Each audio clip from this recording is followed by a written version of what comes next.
Hi!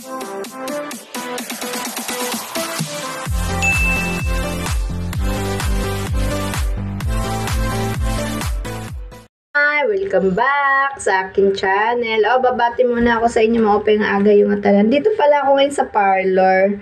Ako yung nagpapa-beauty na naman uli kasi yung buhok ko, tumubo na naman ng mga puti. Napakakati guys, yung tubo ng puting buhok. Kaya pinakulayan ko na naman uli. Panibagong kulay na naman yan guys. Yan o. Ang dali tumubo yung mga puti. Nangangati yung buhok ko. Ulo ko, kala ko may kuto ko, wala pala. Yung pala mga puti. Kaya ang ginawa ko guys, pinakulayan ko na naman siya. Buti nga, hindi nasisira yung buhok ko kakapakulay. Dito lang to sa Golden City, malapit lang to. Dito lang to sa kanto. Ng Golden. Ayan guys, inano na niya. Sandali lang to nakukulay yung buhok ko. Pinano na niya, pinatuyo na niya yung buhok ko.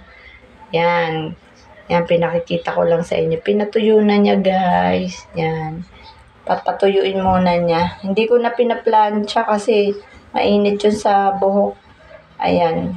Yan na, guys. Yung lumabas. Ayan na. Beauty na naman ang lola niya.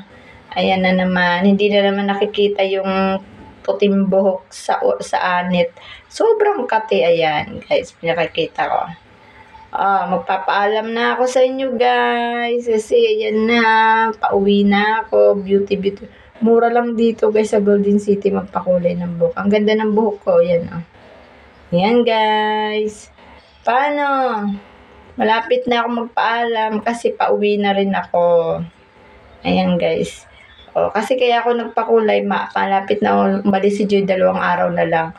Hindi na ako makakapunta ng parlor kasi may alaga akong baby. Kaya, habang nice. Bye!